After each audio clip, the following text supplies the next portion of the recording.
one of the ones that kind of broke me personally speaking was when my dad passed away. This was during COVID, and it was when you had to this was in the very, very beginning of COVID. This morning, I saw a missed call from my dad.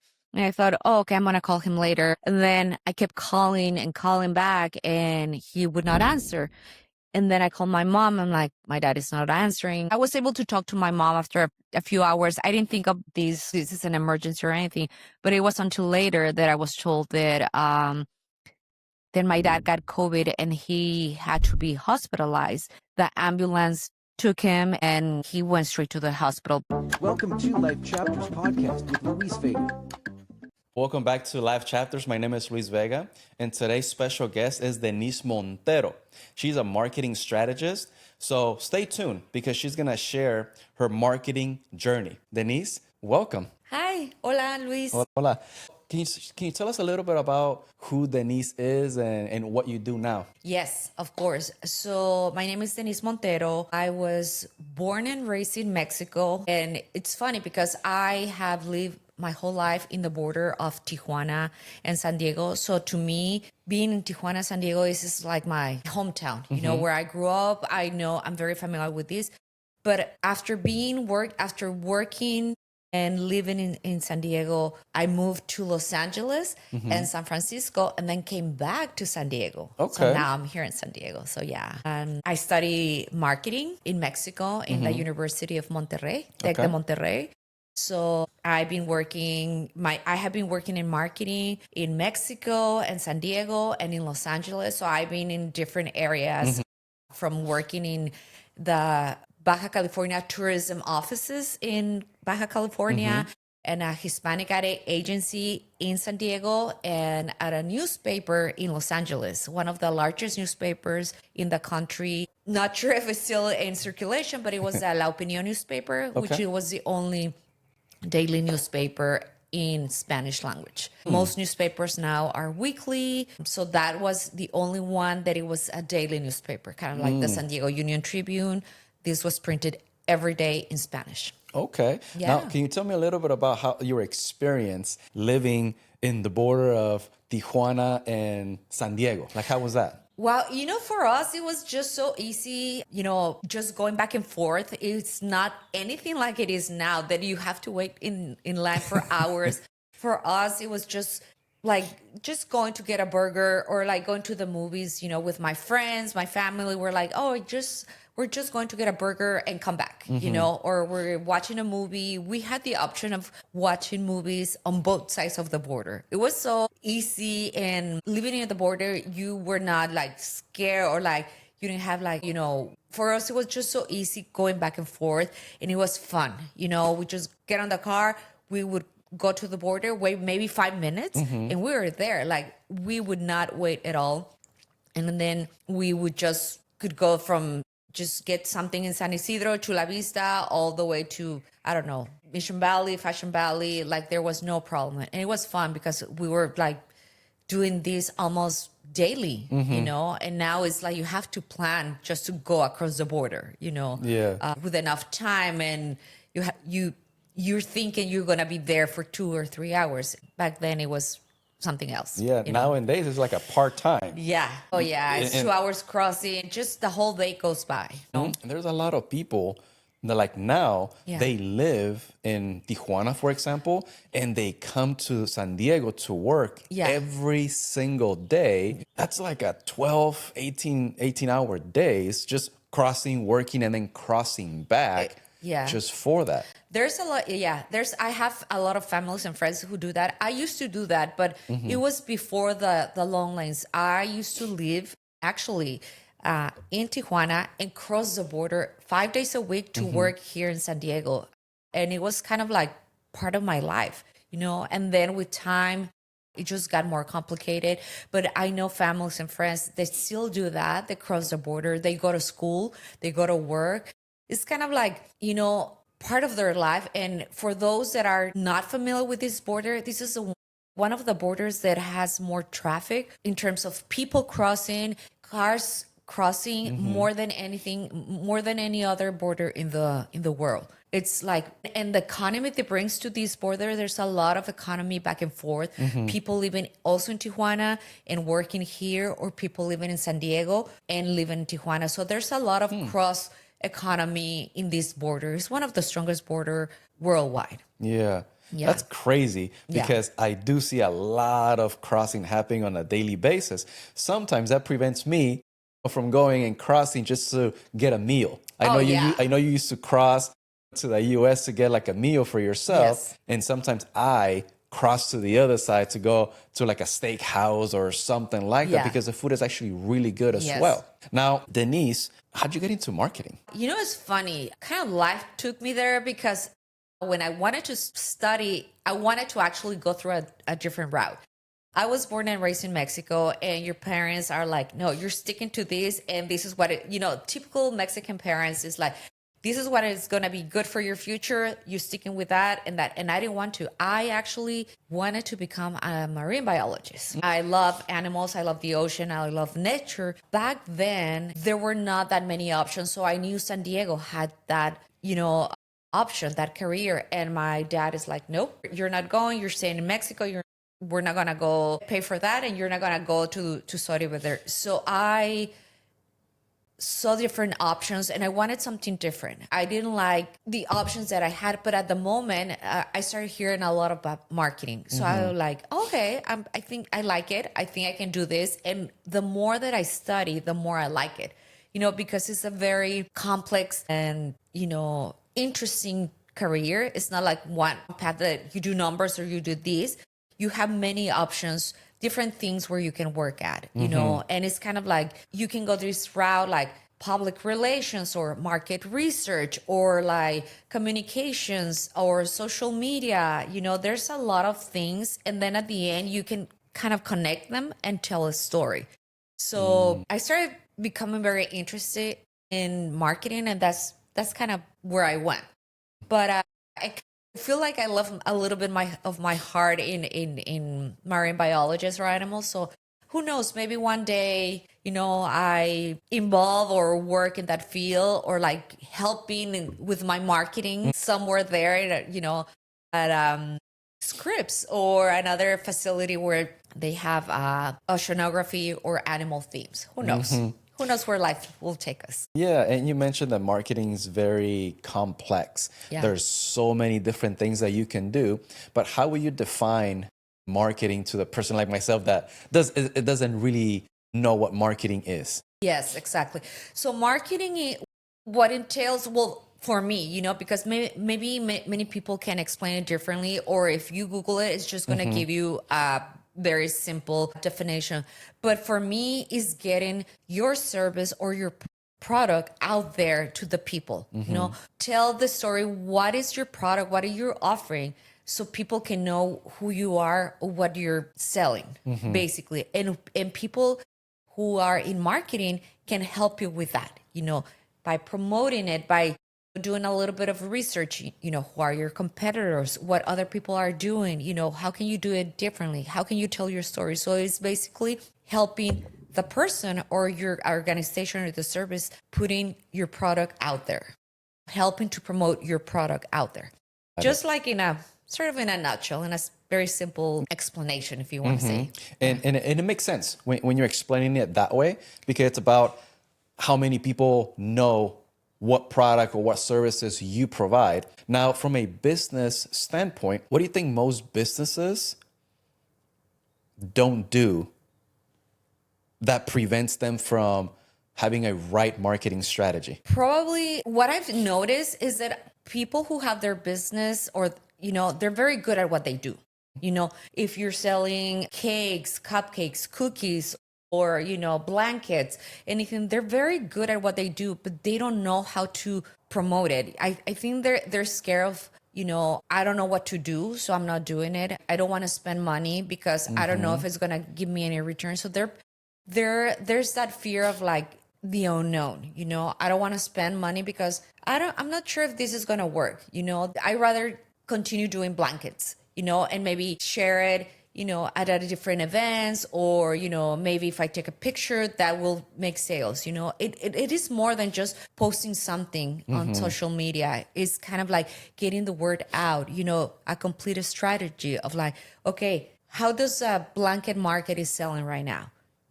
How many blankets are selling these years? Kind of going back, doing a little bit more research about a specific product, So I feel that's where maybe some businesses fail about doing that research or spending a little bit more on that part, research and then putting a plan together. Okay. So, yeah. Now, there's a lot of people that offer similar services, Yeah. like marketing services, financial services. There's a bunch of different people.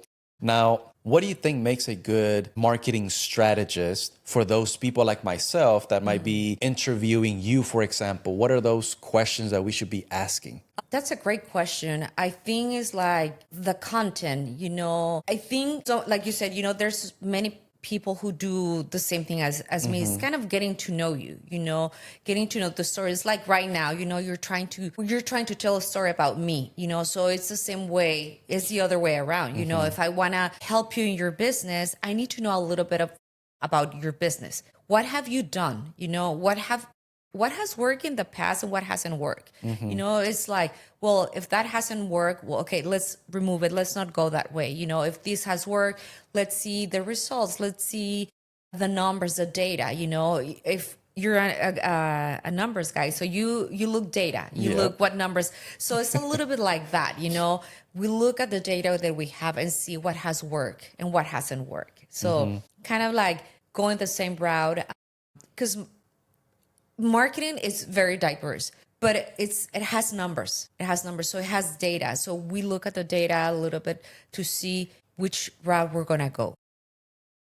Okay, that's very interesting because I've heard in the past that people that provide a service, they're really good at that specific service or product that they develop. And we always have like a business plan. Yes. But I have heard in the past that you should also have a marketing plan. Yes. And those two should go together because service, you market it. Now people start knowing who you are and buying the product. Exactly. What do you think has been an event in your life that challenged you and almost broke you, Denise? I have had a few, not a few, but like there's been, of course, personal and kind of work related.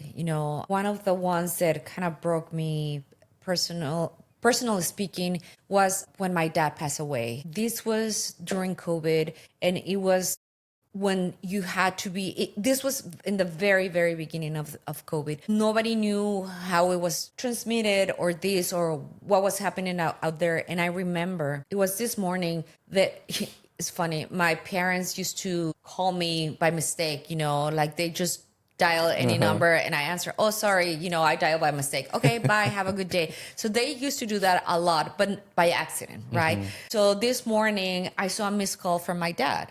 And I thought, oh, okay, I'm going to call him later. He probably just misdialed my number. And then I kept calling and calling back and he would not answer. And then I called my mom. I'm like, my dad is not answering. And I was able to talk to my mom after a few hours. I didn't think of these like, oh, this is an emergency or anything. But it was until later that I was told that then my dad got COVID and he had to be hospitalized. The ambulance took him and he went straight to the hospital because he was really, really not feeling well. And back then, I don't know if you remember, but no one was allowed at the hospitals. It's not like today that you drop everything and you just go. Like no one could visit him. No one could be.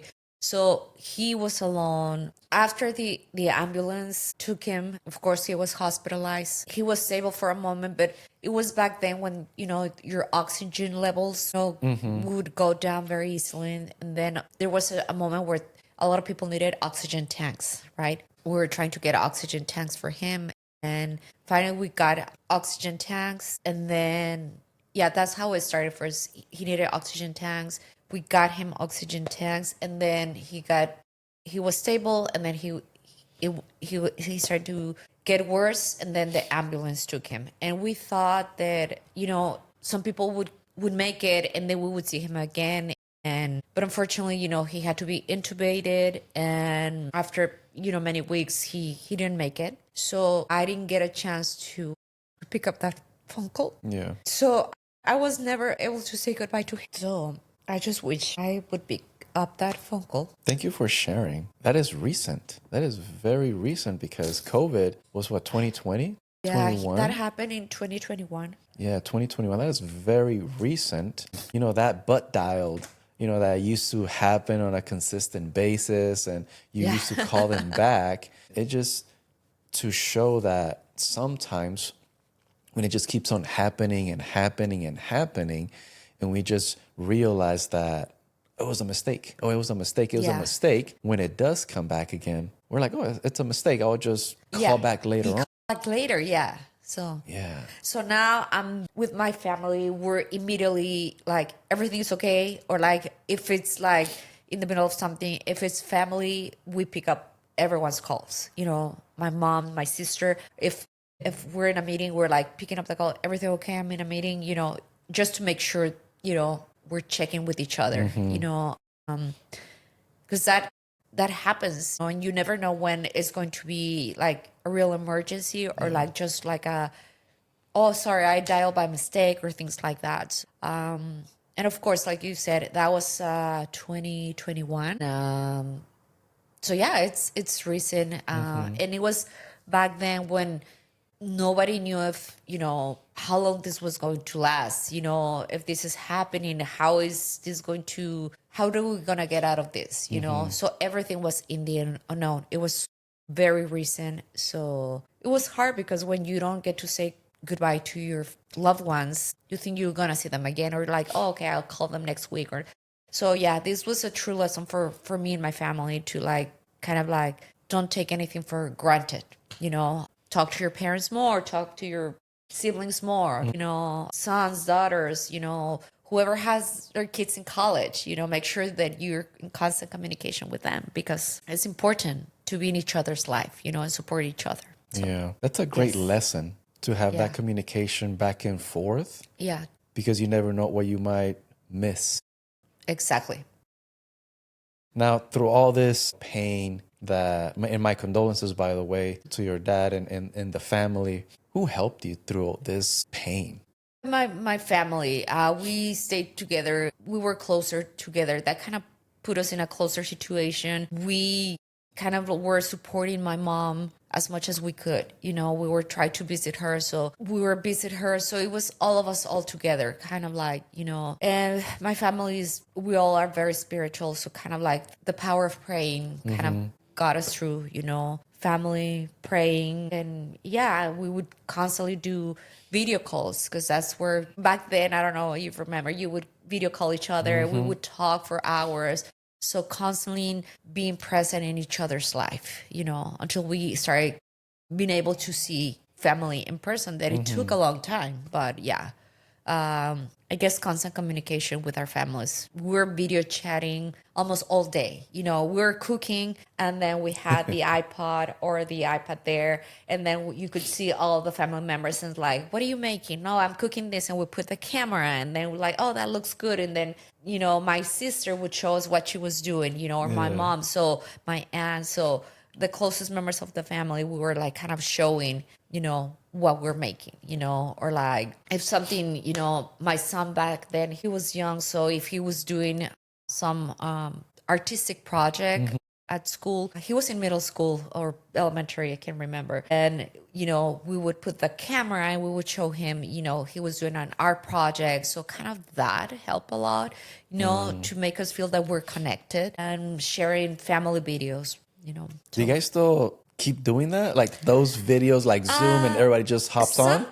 Sometimes, if I see that there's like a video call from family, and if I'm not busy, I connect. And then it's like my sister wanted to share something with us, and there's all of us there. She lives in Arizona, so she doesn't get to see us very often. So she's the one who does the video call. So we still do that. It's very helpful because we're trying to be in each other's life. And I don't know, this is probably a very, because we're Latin families, we're always in each other's business. Like, what are you doing? What are you where are you going? Who's that person? I want to meet their parents. I want to, there's always that, like, in a good way. We always want to know who's the other person doing. And I guess it's like very Latin of us, doing that, kind of being in each other's business. I don't know. Okay. So from Tijuana to San Diego, wanted to be a marine biologist, went into marketing. Yeah. And you've had, the up and downs of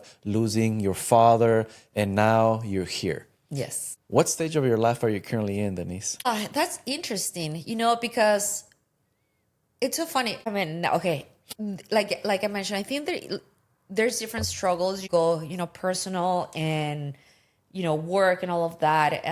And just to go back and have that, I mean, it's by no comparison, they have the same weight. But like, I got laid off from my previous job. It was a nonprofit organization. About a year and a half, a lot of the nonprofits they struggled across the United States. A lot of nonprofits started closing because of funding.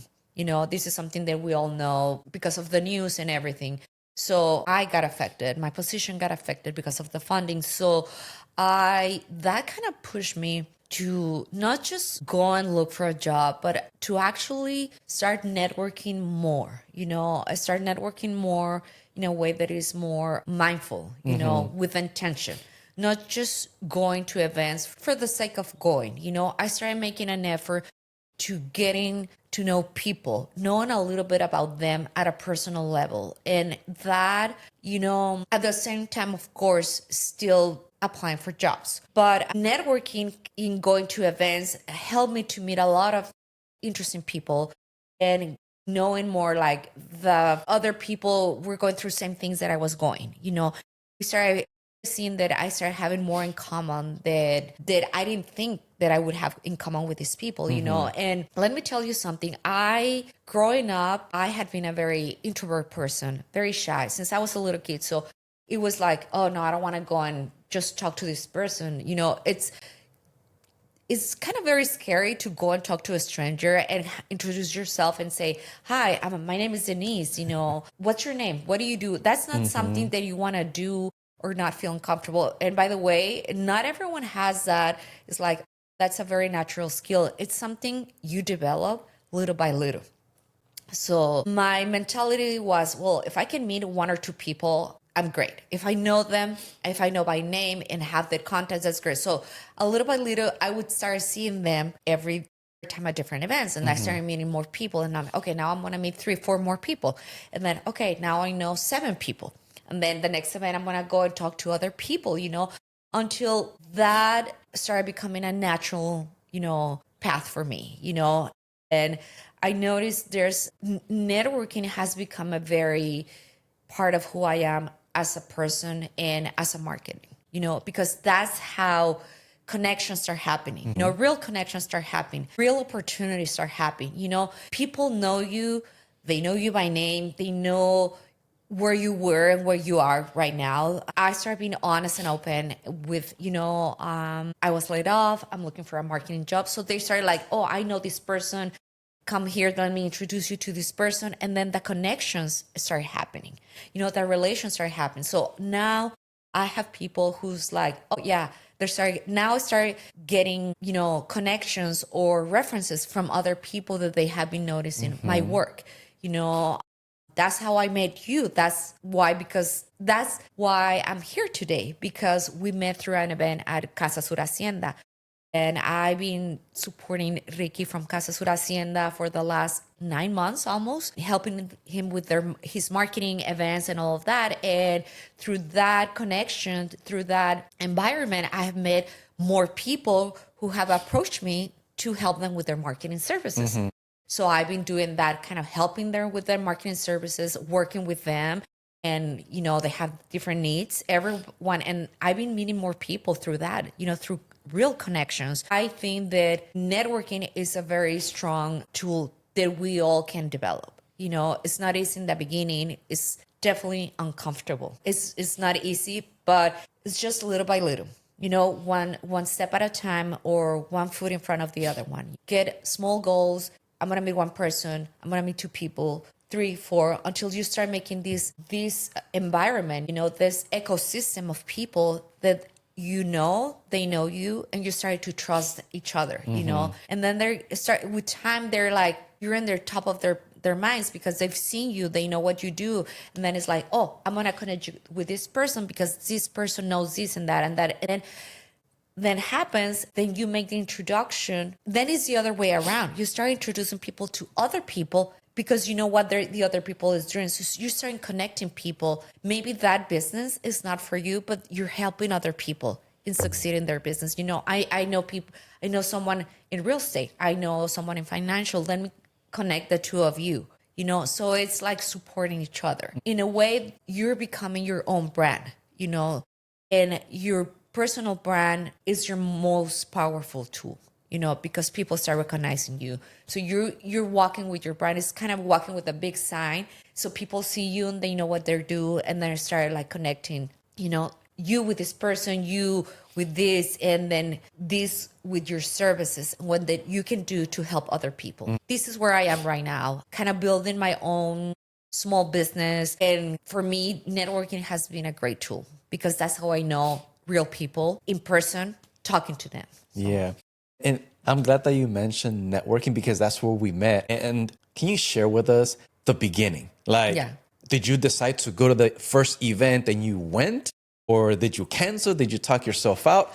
How was that experience? Because we know it works now, but a lot of us, we have fear of the unknown. So how did you get through that? Yeah, I remember my first event that I was going to go with a friend who in the end, he couldn't go. And I was like, oh my gosh, I have to go by myself. So it's kind of terrifying, should I cancel? Like you said, So I'm like, no, I have to do it because I have to start doing this, right? So I went there.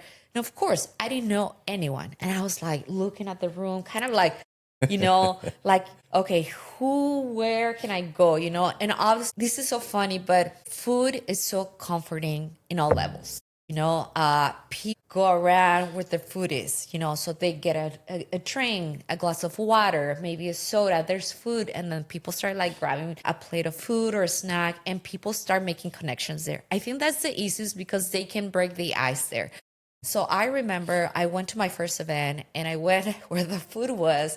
And I was like kind of looking at the food, like seeing, this looks good. And people start talking about the food. And I started making small conversations with people. So in that first event, I started talking with someone. And it turns out he was one of the panelists. And nice. I didn't know. And he was very humble, very nice person. He was one of the panelists. And of course, after I went again and introduced myself like properly, and I thanked him. And it was when it was first conversations about AI.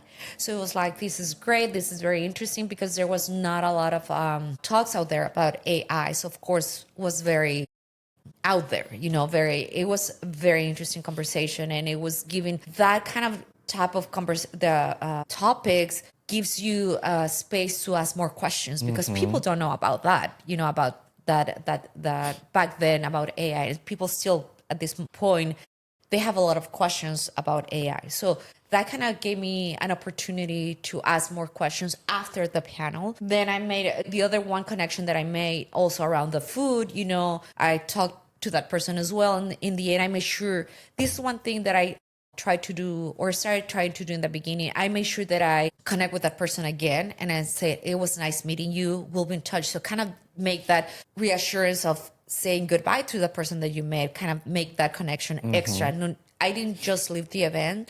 I just make sure that I left the event, making those two connections, kind of more permanent, right? So that was my first event. That was like 2 years ago. But yeah, I started to go to the next event. And of course, going with a friend is very helpful. But sometimes if that person cannot go, you just have to try to like, okay, I'll do it, and little by little, you're starting seeing familiar people at the event. So that kind of helps a little bit to seeing similar people and, that gives you confidence for the next event. I enjoy that you mentioned how you made yourself go even when your other friend couldn't make it anymore, because that shows how much courage you had because you needed to get yourself out there into the unknown. Now you met one of these panelists, because of comfort food. And when he started talking or she started talking about AI, now you started having more questions. Yes. And that goes to how networking events bring an array of people in different industries that maybe we're not even familiar with, but now we start getting curious and maybe any of the services that they provide, they can be benefit to our business. And that's how you start networking with each other. And if it's not a business for me, it might be for you or for this person or for this other person. Yeah. That is the power of networking. And I'm glad that you brought it up. You're in marketing. You have your small business. What is your ideal client? I think for me at this moment is the ideal client is the small businesses. It's people who are just starting their business. They don't know what to do because I have been there. So I want to help those people who is like, I don't know what to do. I don't know how to start. How do I do this? Because I want to help those people, those small businesses, help them, feel confident and elevate what they're selling, elevate their service, elevate their product. So those people who are interested in having a marketing placement in their business plan. Like you said, there's business plans and there are marketing plans. Marketing plan is inside their business. Some people don't have it, but now there's so many organizations that can provide those services for free. But they give you, this is what kind of a starting point. So those people who are like preparing themselves and doing research and, studying a little bit more, they know they want to have a marketing plan. So those are the people that I would love to have as clients, people that know that marketing is part of an important part of their business journey. That's good. And I'm going to put all your information right below. So anyone that is watching, they can contact you for some assistance, for some guidance. Now, what do you hope people listening take away from your entire journey from Tijuana all the way to today, Denise? I would love for them to know that they can do this, to believe in themselves. I went to the journey. I don't want to say alone because I did have a lot of people that I knew that helped me in this, so that to believe in themselves. They can do it. If that person, if you are introvert or shy, know that you have it in you to go out there for your own business, for your own passion, if you want to call it. You don't need validation from anyone else. You have it in you to actually go there and start your dreams. There's so much information out there, so much tools available. So there's more possibilities now. And then to believe in themselves. The only validation that you need is yourself. Not be afraid and do it. And remember that your networking, your circle is very important. Don't be afraid to ask for help. There's always someone available to help and support you. So don't be afraid to ask questions or ask for support. Yes. You just said another one of asking for help. What do you think prevents us from asking for help? I think it goes way back from our grandparents and great-great-parents and parents that you can do it. Si se puede. You can do it by yourself. And sometimes, yes, we can do it. Like, oh yeah, I can do it. Yo sola puedo. I can do this, or yeah, él puede. And it's from this mentality that, yes, we can do it. And of course we can do it. We can do it. And, but we're always like, no, I don't need help. I can do it by myself. But it's very humbling to ask for help when we really need it, and I welcome that, and if I can help anyone, I have a lot of people who help me. I had a very great former bosses that helped me and supported me. And until this day, I have a very great relationship with them, even though, we haven't worked together. And actually there's some projects that are, they're still cooking, and it's with one former boss that we're planning something very exciting. We're just gonna say it out there. So those relationships are great. So don't be afraid to contact someone that you trust. Don't be afraid to contact or ask questions like, I work with this person. This person was very smart. He gave me great tips. I haven't heard from that person. Let me give him a call. Maybe we can start brainstorming something. Maybe he or she can support me. Those are great connections. We all have great connections. We just have to start knocking on doors and utilizing a call or text, let's get for a coffee. What are you doing? I'm doing this, let me share some ideas, and if that doesn't happen, then you have nothing to lose. That's a So, yeah, great point, because asking for help, it doesn't mean that you cannot do it. exactly. You're just employing someone that has more time or is an expert in that specific thing that you need help with. Exactly. Because when we focus on doing everything ourselves, even though we can, but the results, they take a lot longer to come, because you still got to learn how to properly do it, the trial and errors, Yeah. until you get the result. But if you just spend some time, some money employing someone, or partnering up with a friend, a family, someone that is an expert in marketing, for example. Yeah. Now I can just focus on my business. Exactly. I partner up with you, and now we have a greater result a lot faster. Yeah. And remember, we all have been through different journeys. Maybe you have worked in this area and now you work in this area. And then maybe you had a little bit of experience of that. So we have had, all of us, a different path where we can go and give some advice to the other person. If someone asks me for help or advice, I'll be happy to meet with that person.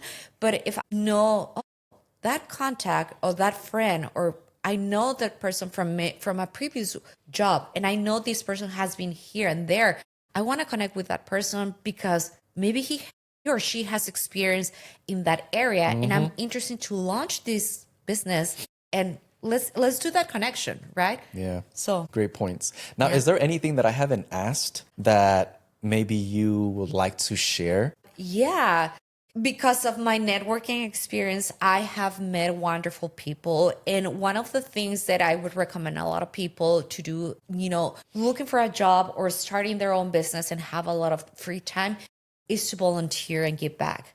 I actually, one of the things that have helped me to be where I am and to know the people that I am, and actually to know you, is because I started volunteering at a nonprofit organization. I volunteer in their board. I don't know if I'm allowed to say their Yeah. name. So this is the National Latina Businesswoman Association, where Josie Flores is the president. I think you met her.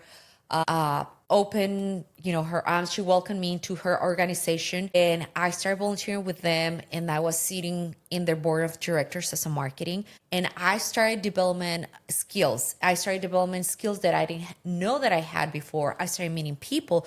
So one way to kind of elevate your career, or to maybe shift or pivot your career in a different area, is to volunteer and give back. A lot of people think that volunteering is not, it's not going to pay back, but in the end, you're planting, you're putting seeds that they're going to grow and give you in return.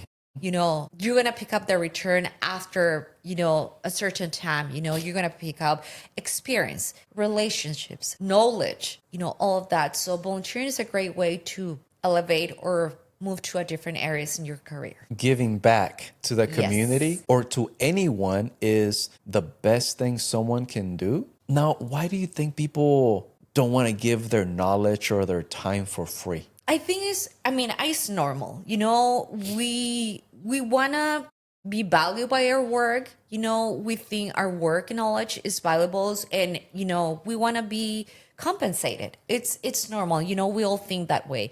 But my assumption is that if people give too much, then they're not gonna get compensated. But I think it's the opposite way, because when you start giving your time and giving back and volunteering and sharing your knowledge, they see you as a valuable person. Then with time, is when references start happening, with connections start happening. It's like, I know this person, she's great. He or she is great. They do a wonderful work. I've seen her working, giving back, or in her services. I would recommend that person to work for this company or this organization. So that's where it happens. They need to get to know you a little bit. And people are, maybe for some reason, are afraid to give back, but in return, you're going to gain more. It's not something we can put a price on. It's much, it has so much value. You cannot put a price on a relationship or a friend or a business. It's just more than that.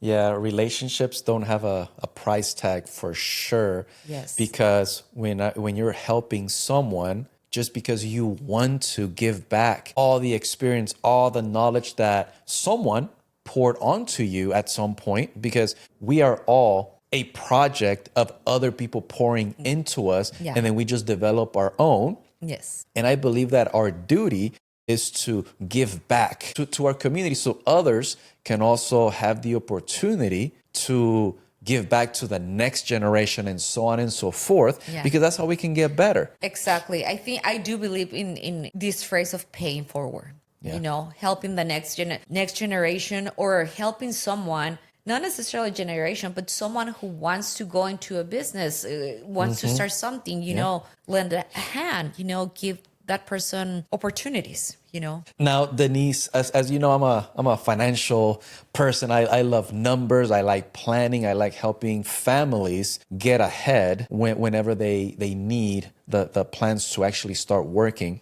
Now, what's a financial habit that has benefited you lately? Kind of put a little bit money aside, you know, for rainy days. I know that I've been doing that, you know, since I was a little kid. You know, every time that I get like my weekly allowance, even now, I put anything percentage of I get back, you know, aside, you know. And one other thing that, you know, we did is opening a checking account for my son, and we have been putting money there, you know, for savings. And then we have kind of two checking accounts, you know, one that where he can spend, he's a teenager now, but the other one is to like for savings that he shouldn't touch right now, you know, and kind of teaching my son the value of money. You know, he wants to work and he wants to make money, but it's important not just to work and spend the money, you know, kind of save it, because you never know what the future might hold. But yeah, kind of putting that some money aside.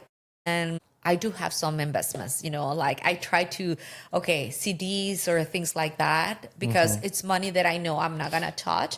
And it's just, you know, creating interest, you know. So I put a lot of money, well, not a lot of money.